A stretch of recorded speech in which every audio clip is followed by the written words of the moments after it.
sit there and take a shot. What a left hook, pitch perfect. Yeah, Laura sent his up from that left leg. You could see him bend the body there, look. Crisp, accurate. Mula sa bulubunduking lalawigan ng Ifugao hanggang sa maningning na mga ring ng boxing sa Dubai, ang kwento ni Curvin John KJ Balitok Natuplag na mas kilala bilang Da Ipugo ay isang salaysay ng pangarap, sakripisyo at walang humpay na pagpupursige. Sa kanyang determination at lakas, inukit ni Natuplag ang kanyang pangalan sa mundo ng professional na boxing, nagkamit ng mga karangalan at nagbigay inspirasyon sa maraming Pilipino. Isinilang sa Cabarroguis ngunit lumaki at nagkaisip sa Lagawe, Ifugao, si KJ Natuplag ay isang proud na igorot na may pusong mandirigma. Bago pa man niya sinuot ang kanyang mga guwantes sa boxing, siya ay isang ordinaryong kabataan na puno ng pangarap. Habang hinahasa ang kanyang galing sa boxing, sinabay niya ito sa kanyang pag-aaral. Naging estudyante siya sa Benguet State University BSU sa Curzon College of Human Kinetics, isang patunay na hindi hadlang ang pagiging atleta upang makamit ang edukasyon.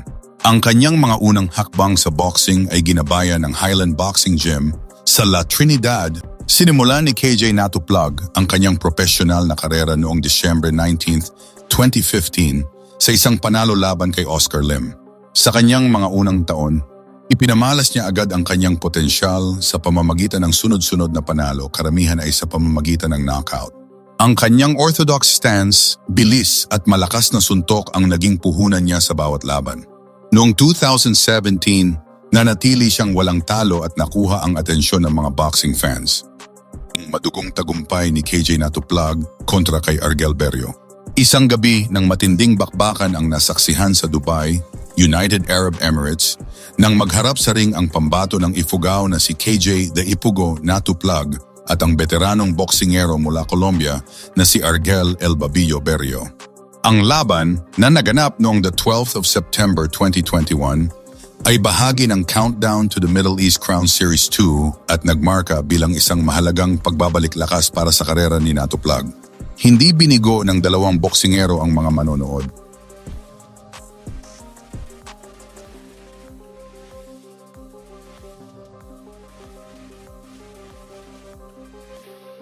Mula sa unang tunog ng kampana, kapwa-agresibo sina Natuplag at Berrio parehong naghahanap ng knockout. Nagpalitan sila ng malalakas na suntok na nagpakita ng kanilang determination na dominahin ang laban.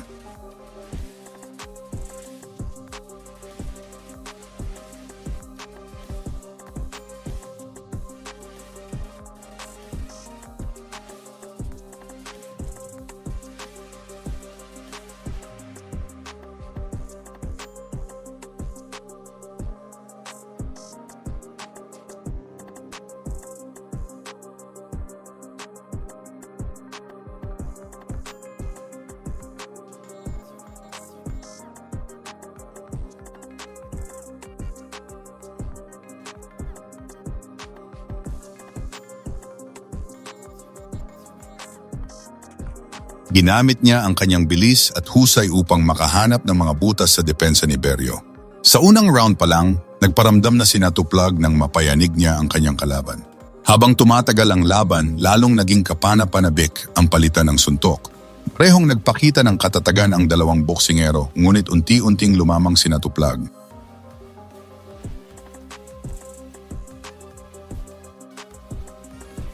Pagsapit ng ika-4 na round, ipinagpatuloy ni Natuplag ang kanyang walang tigil na atake.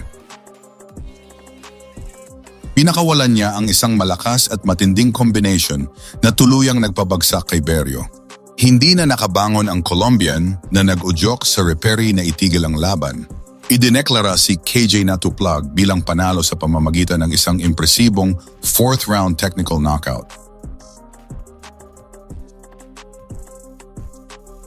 Ang panalo laban sa isang dekalibreng boksingero tulad ni Berrio ay muling naglagay sa kanya sa mapa ng featherweight division at naging simula ng kanyang kampanya na magresulta sa pagkapanalo niya ng mga regional title tulad ng WBC Asia at WBO Oriental Featherweight Championship sa mga sumunod na taon.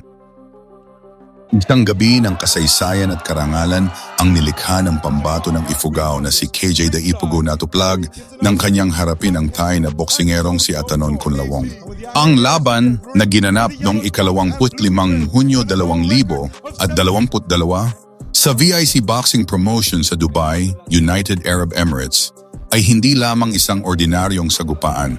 Ito ay para sa prestihiyosong at bakanting World Boxing Council, WBC Asia Featherweight Championship. Mula sa simula, ipinakita ni KJ Natuplag ang kanyang determination na iuwi ang sinturon. Pumasok siya sa ring na kalmado ngunit mapanganib, tangan ang pangarap ng bawat boksingero na maging isang kampeon.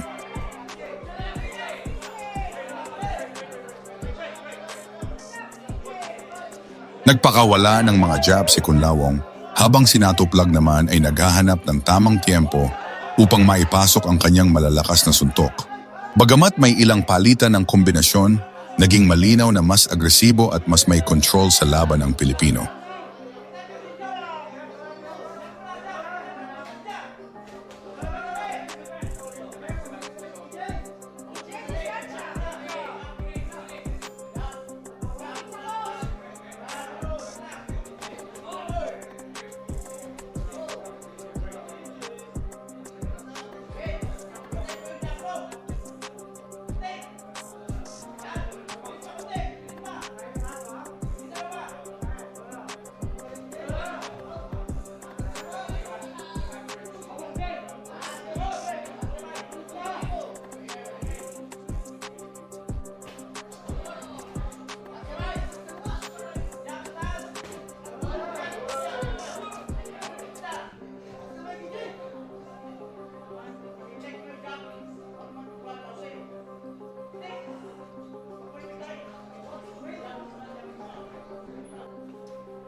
Pagsapit ng ikalawang round, hindi na nagsayang ng oras si Natuplag.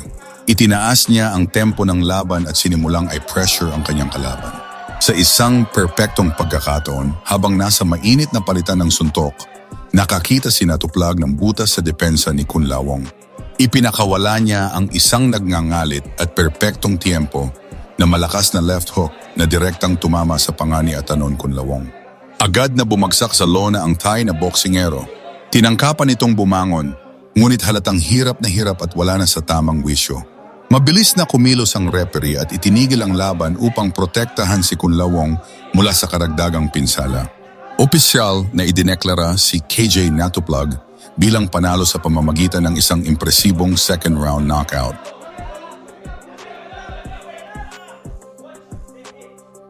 Sa kanyang pagkapanalo, hindi lamang niya nakuha ang kanyang unang regional title, kundi isinulat din niya ang kanyang pangalan sa kasaysayan bilang ang bagong WBC Asia Featherweight Champion.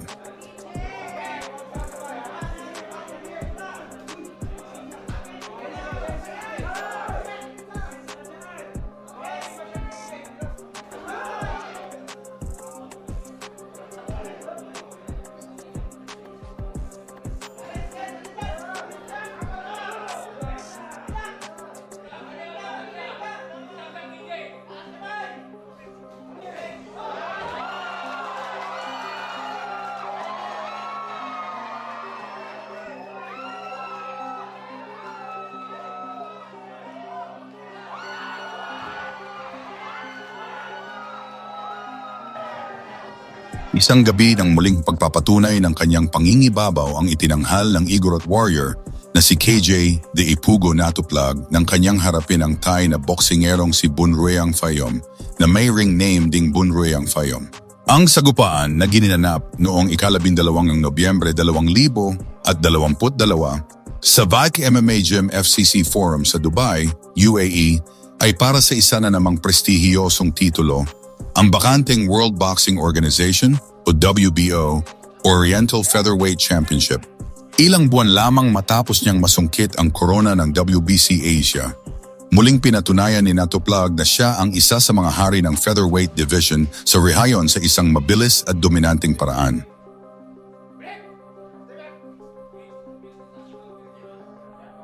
Papasok sa laban, si KJ Natuplag ay sariwa pa sa kanyang tagumpay bilang WBC Asia Champion, dala ang kumpiyansa at pagnanasang magdagdag ng isa pang sinturon sa kanyang collection. Si Phayom naman, isang veteranong Thai, ay hangad na sirain ang momentum ng Pilipino. Mula sa unang tunog pa lamang ng kampana, hindi na nag-aksaya ng panahon si KJ Natuplag. Agad niyang ipinaramdam ang kanyang lakas at presensya sa ring. Ipinakita niya ang kanyang trademark na agresibong estilo, sinusugod si Phayom gamit ang malalakas na kombinasyon. Malinaw na ang plano ni Natuplag ay tapusin ang laban sa lalong madaling panahon. Ginamit niya ang kanyang mga jab upang makahanap ng butas at bawat pagkakataon ay sinusundan niya ito ng malalakas na power shots, particular na ang kanyang mapanganib na kaliwa at kanang suntok. Naramdaman agad ni Phayom ang bigat ng mga kamao ni Natuplag. Bagamat sinubukan niyang sumabay at magpakawala ng sarili niyang mga atake, kitang-kita ang pagkakaiba sa lakas at bilis pabor sa mandirigmang Igorot. Hindi na umabot pa sa ikalawang round ang laban. Sa kalagitnaan ng unang round, nakakita ng malinaw na oportunidad si Natuplag. Ipinakawala niya ang isang rumaragasang combination na hindi na nagawang sagutin ng Thai na boksingero. Dahil sa tindi ng mga suntok na kanyang tinanggap at sa kawalan na niya ng kakayahang depensa ng sarili, napilitan ang referee na pumasok sa pagitan ng dalawang boksingero at itigil ang laban.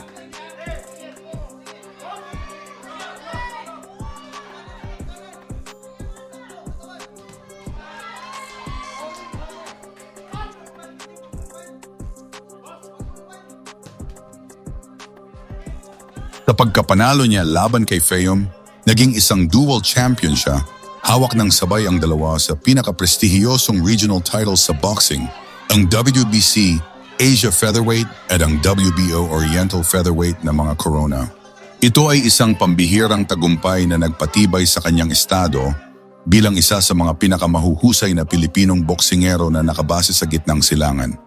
Ang kanyang mabilis na pagpapatumba kay Phayom ay isang malinaw na mensahe sa buong featherweight division na handa siyang umakyat para sa mas malalaking hamon sa pandaigdigang entablado.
Paglipas ng isang taon mga boss, isang malakas na pagbabalik sa landas ng panalo ang ipinamalas ng mandirigmang Igorot na si KJ de Ipugo Natuplag ng kanyang harapin at mabilis na talunin ang Thai na boksingerong si Nakharin Hangyu.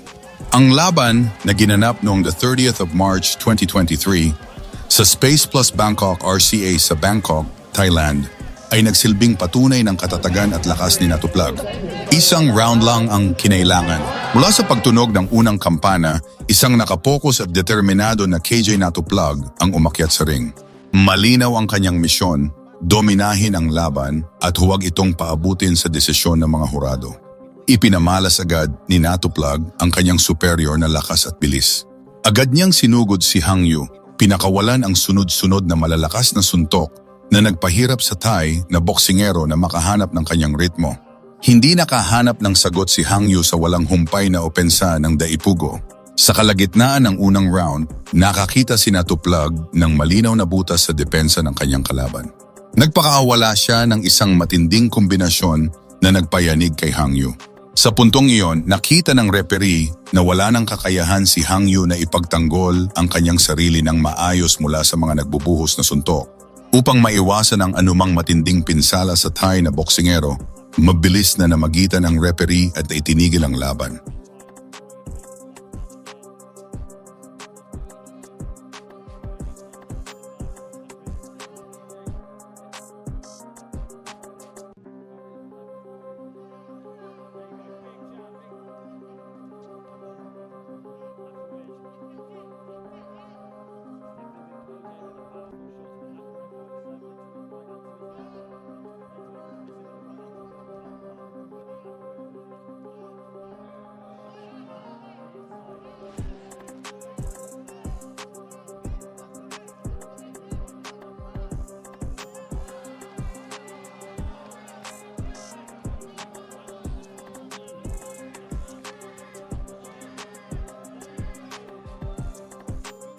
Ang sagupaan laban kay Fosri ay napakahalaga para kay Natuplag.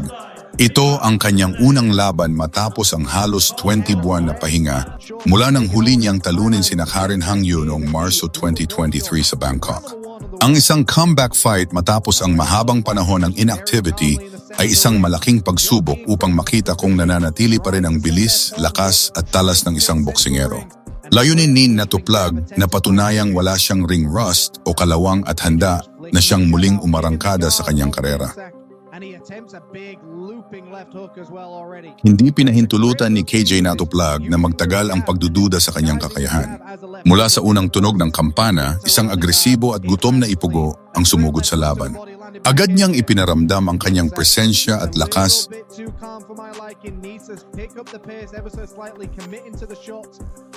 Not allowing himself to take any rounds off against someone like KJ. KJ is coming out strong. He's coming out firing. KJ really flicking that jab out and really extending the jab. Takes a few short on the gloves by Jensak. And a big left hook upstairs, followed up by a right downstairs. Pinaulanan ng malalakas na suntok si Fosri. Malinaw na hindi nakasabay ang Thai na boksingero sa tindi ng opensa ni Natuplag. Bawat suntok ng Pilipino ay may bigat at intensyon na tapusin agad ang laban. And you can see Jensak went for a very interesting clinch style there. Back into the action they go. Halfway through round number 1 already. KJ backing his opponent up with a nice jab. And the jab doesn't have to land to be effective, and that's what KJ is doing. He's just flicking the jab out, keeping his opponent where he wants him, but almost just trying to find where his opponent is. A big jumping left uppercut. And I'd like to see KJ not try some of these fancy moves and just stick to some of the more basic punches as well. Just stick behind that jab, and a nice jab gets through. A good another jab gets through as well, knocks the chin back of Jensak. And Jensak does not look like someone who enjoys taking that shot. That's the interesting thing about boxing. Some people get hit with a shot and they enjoy it and it makes them better. Some people are definitely intimidated by it, and that's what we're seeing. Hindi na nagawang makahanap ng sagot o makabuo ng sariling atake si Fosri dahil sa sunod-sunod na matitinding tama na kanyang tinanggap at sa malinaw na panganib sa kanyang kaligtasan. Walang nagawa ang referee kundi ang mamagitan at itigil ang sagupaan. KJ still just flicking that jab out, sends a left hook upstairs as well. 20 seconds to go of round number 1. Left hook downstairs. KJ backs him up with a right hand and a left, and it knocks him back. Is KJ going to try and finish this round strong? The referee looks like he's about to jump in as soon as he can. that is the bell for round number 1, and I think Jensak was moments away from being stopped by the referee there. Opisyal na idineklara si KJ Natuplag bilang panalo sa pamamagitan ng isang first-round technical knockout TKO. Ang panalo laban kay Jensak Fosri ay isang perpektong paraan para muling buksan ni KJ Natuplag ang kanyang karera. Ipinakita nito na sa kabila ng mahabang pahinga, napanatili niya ang kanyang killer instinct at lakas. Muli niyang ibinalik ang kanyang pangalan sa listahan ng mga aktibong boksingero at ipinadalang mensahe na handa na siyang muling sumabak sa mas malalaking hamon.